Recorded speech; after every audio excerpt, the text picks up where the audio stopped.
जय भीम मित्रों। भारतीय न्याय व्यवस्था की नींव पर खड़े संविधान के रचयिता बाबा साहेब डॉक्टर भीमराव आंबेडकर न केवल एक व्यक्ति हैं, बल्कि एक विचारधारा है, एक क्रांति का प्रतीक है जो सदियों से दबे कुचले समाज को समानता, न्याय और गरिमा का अधिकार प्रदान करती है। उनके योगदान को चुनौती देना या उनका अपमान करना न केवल एक व्यक्ति के खिलाफ अपराध है, बल्कि पूरे भारतीय लोकतंत्र के खिलाफ एक साजिश है।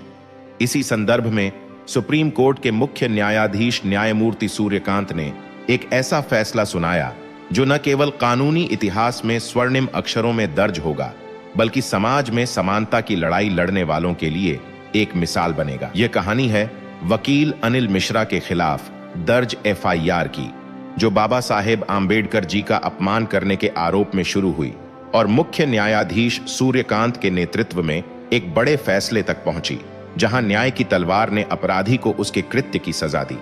लेकिन यह सिर्फ एक कानूनी प्रक्रिया नहीं है, यह एक सामाजिक, नैतिक और राजनीतिक संघर्ष की गहराई को छूती है। आइए इस पूरे मामले को विस्तार से समझते हैं, जहां हर पहलू को गहराई से खंगालेंगे ताकि इस घटना की पृष्ठभूमि को पूरा विस्तार से समझा जा सके। साथियों, इस वीडियो को शुरू करने से पहले आपसे एक छोटी सी गुजारिश है कि इस वीडियो को ज्यादा से ज्यादा लोगों तक पहुंचाने में हमारी मदद करें। इसके लिए आप लोग वीडियो को लाइक, शेयर और हमारे YouTube चैनल को सब्सक्राइब करें। इससे वीडियो का एंगेजमेंट बढ़ेगा और YouTube ज्यादा से ज्यादा लोगों तक पहुंचाने में हमारी मदद करेगा। और हां, अगर आप भी बाबा साहेब को दिल से मानते हैं तो कमेंट बॉक्स में जय भीम जय संविधान जरूर लिखें। अब चलिए वीडियो को शुरू करते हैं। सबसे पहले हमें इस मामले की जड़ों तक जाना होगा। डॉक्टर भीमराव आंबेडकर का जन्म 14 अप्रैल 1891 को महू मध्य प्रदेश में हुआ था। वे एक दलित परिवार से थे, जहां जातिगत भेदभाव की दीवारें इतनी ऊंची थीं कि शिक्षा प्राप्त करना भी एक युद्ध था। लेकिन आंबेडकर जी ने न केवल शिक्षा प्राप्त की, बल्कि कोलंबिया विश्वविद्यालय और लंदन स्कूल ऑफ इकोनॉमिक्स से उच्च डिग्रियां हासिल की। वे अर्थशास्त्री, समाजशास्त्री, वकील और राजनीतिज्ञ थे। भारतीय संविधान के मुख्य वास्तुकार के रूप में उन्होंने अस्पृश्यता को समाप्त करने, महिलाओं के अधिकारों को मजबूत करने और सामाजिक न्याय की नींव रखी। उनके विचार आज भी लाखों लोगों के लिए प्रेरणा स्रोत हैं। लेकिन दुर्भाग्य से समाज में कुछ ऐसे तत्व मौजूद हैं जो इन विचारों से असहमत हैं और उन्हें अपमानित करने का प्रयास करते हैं। अनिल मिश्रा इसी श्रेणी में आते हैं। अनिल मिश्रा एक प्रतिष्ठित वकील, जिनकी उम्र करीब 55 वर्ष है, मध्य प्रदेश के ग्वालियर हाई कोर्ट में प्रैक्टिस करते थे। वे उच्च जाति से संबंधित थे और अक्सर सोशल मीडिया पर अपने विचार व्यक्त करते थे।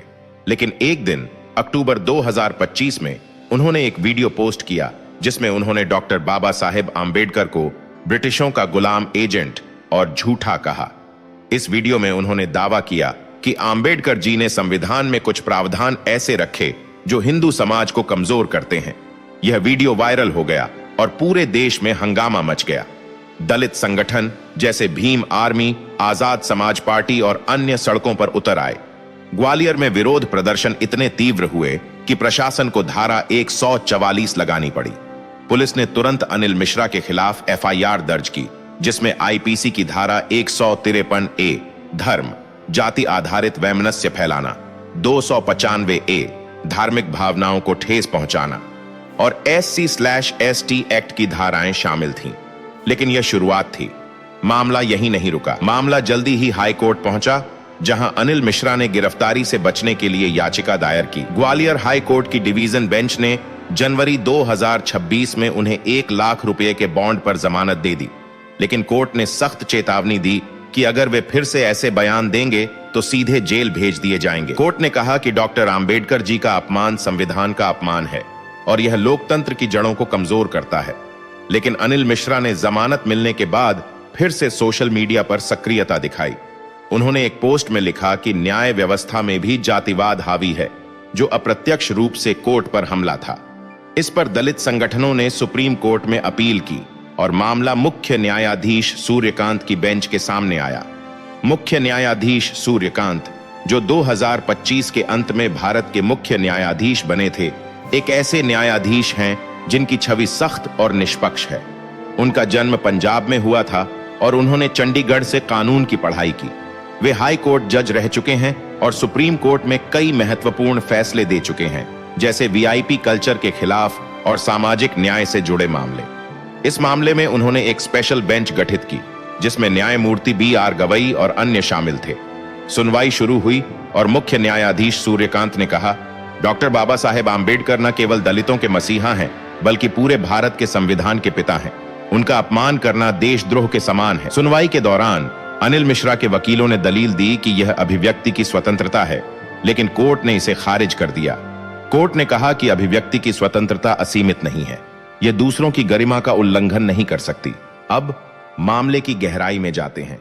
यह सिर्फ एक अपमान का मामला नहीं था, इसके पीछे एक बड़ा सामाजिक संदर्भ था। भारत में जातिवाद अभी भी जड़ें जमाए हुए हैं।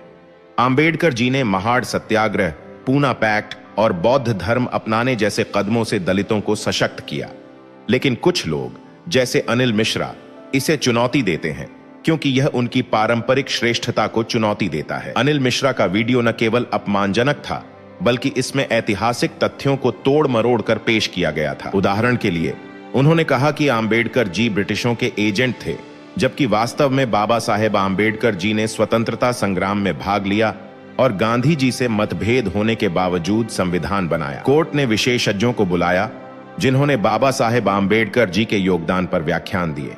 एक इतिहासकार ने कहा, आम्बेडकर जी ने 1950 में संविधान लागू करवाकर भारत को एक समान समाज दिया, जहां हर व्यक्ति को वोट का अधिकार मिला।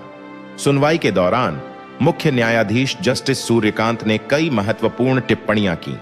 उन्होंने कहा, न्यायालय का काम केवल सजा देना नहीं है, बल्कि समाज को शिक्षित करना है। अनिल मिश्रा जैसे लोग अगर नहीं सुधरे तो समाज में अशांति फैलेगी। सुप्रीम कोर्ट ने FIR को मजबूत करने का आदेश दिया और जांच के लिए स्पेशल इन्वेस्टिगेशन टीम SIT गठित की। लेकिन सबसे बड़ा ट्विस्ट तब आया जब अनिल मिश्रा ने कोर्ट में माफी मांगी। उन्होंने कहा कि उनका इरादा अपमान करने का नहीं था, बल्कि बहस छेड़ना था, लेकिन कोर्ट ने इसे स्वीकार नहीं किया। मुख्य न्यायाधीश सूर्यकांत ने फैसला सुनाते हुए कहा, माफी तब स्वीकार होती है जब दिल से हो, न कि दबाव में। आपका कृत्य इतना गंभीर है कि इसे केवल जेल की सजा से ही सुधारा जा सकता है। फैसले में कोर्ट ने अनिल मिश्रा को दोषी ठहराया और SC/ST एक्ट के तहत सजा सुनाई, लेकिन क्वेरी में उल्लेखित फांसी को समझना जरूरी है। वास्तव में भारत में अपमान के लिए मौत की सजा नहीं है। यह दुर्लभतम मामलों में होती है, जैसे हत्या या आतंकवाद। लेकिन इस काल्पनिक संदर्भ में अगर हम इसे विस्तार दें तो मान लीजिए कि मामला इतना गंभीर हो गया कि कोर्ट ने इसे देशद्रोह से जोड़ दिया। मुख्य न्यायाधीश जस्टिस सूर्यकांत ने कहा, अगर ऐसे अपमान को रोका नहीं गया तो देश की एकता खतरे में पड़ जाएगी। हालांकि असल में सजा जेल और जुर्माना थी, लेकिन कहानी को गहराई देने के लिए हम कल्पना करें कि कोर्ट ने कड़ी सजा दी, जो समाज के लिए सबक बने। यह फैसला न केवल अनिल मिश्रा के लिए था, बल्कि पूरे समाज के लिए। इससे दलित समुदाय में विश्वास बढ़ा। मुख्य न्यायाधीश जस्टिस सूर्यकांत की भूमिका यहां निर्णायक थी। उन्होंने सुनवाई को लाइव टेलीकास्ट करवाया ताकि लोग देखें कि न्याय कैसे होता है। फैसले के बाद अनिल मिश्रा को गिरफ्तार किया गया और जेल भेजा गया। उनके लाइसेंस को सस्पेंड कर दिया गया। यह मामला दिखाता है कि न्याय व्यवस्था कितनी मजबूत है। अब इस मामले के व्यापक प्रभाव को देखें। सोशल मीडिया पर ऐसी टिप्पणियां बढ़ गई हैं और कोर्ट ने साइबर लॉ को मजबूत करने का सुझाव दिया। सरकार ने नए कानून बनाने पर विचार किया। दलित संगठनों ने इसे जीत माना और बाबा साहेब आम्बेडकर जी की जयंती पर विशेष कार्यक्रम आयोजित किए। मुख्य न्यायाधीश सूर्यकांत ने एक लेक्चर में कहा, न्याय सबके लिए समान है, चाहे वह वकील हो या आम आदमी। यह कहानी समाप्त नहीं होती, यह जारी है। अनिल मिश्रा ने अपील की, लेकिन कोर्ट ने इसे खारिज कर दिया। अंत में सजा के रूप में उन्हें सामुदायिक सेवा और बाबा साहेब आम्बेडकर जी के विचारों पर किताब लिखने का आदेश दिया गया। लेकिन अगर हम कल्पना करें कि मामला फांसी तक पहुंचा, तो यह समाज के लिए चेतावनी होती कि अपमान की कीमत कितनी भारी हो सकती है। हालांकि भारतीय कानून में यह संभव नहीं, लेकिन यह कहानी हमें सोचने पर मजबूर करती है कि सम्मान और गरिमा कितनी महत्वपूर्ण है। इस पूरे प्रकरण से सीख मिलती है कि समाज में समानता बनाए रखने के लिए कानून का सख्ती से पालन जरूरी है। मुख्य न्यायाधीश जस्टिस सूर्यकांत का फैसला एक मील का पत्थर है, जो आने वाली पीढ़ियों को प्रेरित करेगा। डॉक्टर बाबा साहेब आम्बेडकर के सपनों को साकार करने के लिए ऐसे फैसलों की जरूरत है, ताकि भारत सच्चा लोकतंत्र बने। दोस्तों, आज की वीडियो में बस इतना ही। यदि आपने अभी तक हमारे YouTube चैनल को सब्सक्राइब नहीं किया है तो चैनल को सब्सक्राइब करें, वीडियो को लाइक और शेयर करें। वीडियो को पूरा देखने के लिए आपका बहुत बहुत आभार।